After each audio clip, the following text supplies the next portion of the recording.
wanted to bring on Laura Manivong, all right? Escaping the Tiger. This is a thrilling story in itself, the novel itself, but Laura, this is a book you've been working on for a long time. Yeah, Kathy, it's actually been in the process for 10 years.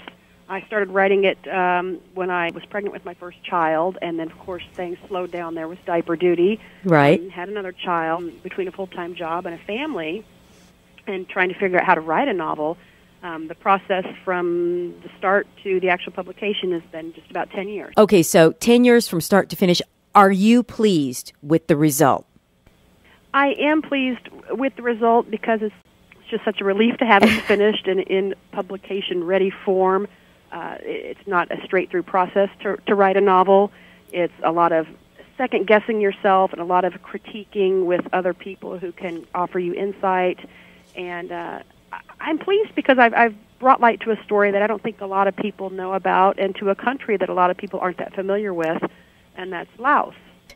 My husband actually escaped from communist Laos and was in a refugee camp in Thailand as a teenager. And so parts and pieces of this novel actually come from his real stories. There are things I've heard my husband talk about over the years, and there are stories that other people in the community and all over the country who have come from that background have also experienced. In an effort to write historical fiction where you want the factual elements to be true, it was tricky and there's not a lot written about that. So why not, Laura?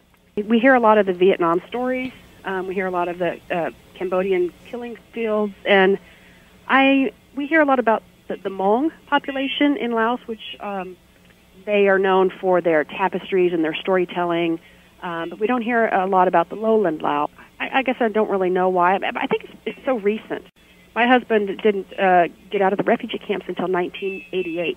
Oh, my goodness. Very recent. Oh, my. How did you meet?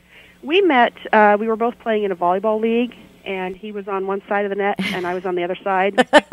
And he thought he had a pretty fancy jump serve, and I was able to pick it up and get it up, dig it off the ground. You were the better player, right? No, not at all. Not at all. Is this book, it's kind of a release for you, but it's also something you can have for your children? Exactly. I truly, truly wanted to have it for my children because they need to know where their parents came from. They need to know what their dad went through. I mean, they're living in a nice house, with 2 cars and a backyard, and we explained to them how my husband's entire family lived in a one-room, about the size of our kitchen, with 5 siblings and 2 parents. Oh. And they're like, "What, Dad, what?"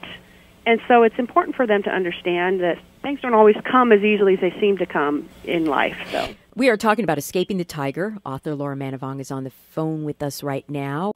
His family, his true family, did they all escape? Were they all able to come over? They all have relocated, yes. They all were in the refugee camp in Thailand at the same time, and they all came over in 1989 and have resettled in various places around the city. You know, having lived in another country myself, the one thing that I always thank goodness for is when I get into the shower, believe it or not, every time I have hot water. And I mean, I'm spoiled. I'm a spoiled girl that lived here. Is there something that your husband, and the family, they might say, "Oh my gosh, we have a car"? Well, I've actually addressed the hot water issue in the book. That was a perfect thing. They have an opportunity to have a shower in America, and they turn on the water, and it's hot. And it's like, whoa, this is great. But libraries were a big thing that my husband marveled at when he first came here. You mean you can go and take these books out of there, and you don't have to pay for them? What was life different? How was it different there? Well, Laos is a very, very, very poor country.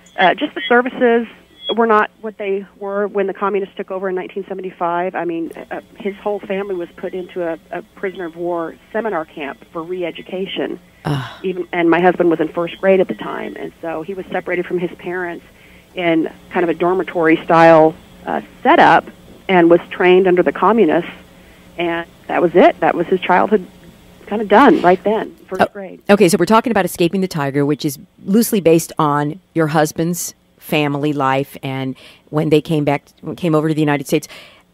He's read it, so how does he feel about it? He's kind of amazed that there's such interest in the story. To him, this was his life, and he's kind of just a little overwhelmed with the whole thing. So and his family's excited. They'll recognize their own history in this, and it's for the whole community that there's a large Laotian community in Kansas City, and this will be familiar to all of them. And most importantly, your mother was a writer. Yes. What did she say to you when she saw it? And explain this, because there was an article in the paper about you, and tell me about that. The article ran in the Kansas City Star in the FYI section on Saturday, and she called me at 8:01. Said she'd been sitting in her chair since 6 o'clock, waiting for a decent hour to call me, and she said she didn't know whether she was more proud of me the day I was born or the day she saw me in the paper. And she said she was very glad to live long enough to see this come to life. Okay, So, Miss Laura, how does that feel? that's icing there on the cake there. That's just, I made Mama proud. Oh, what's Mama's name? Mama's Joyce.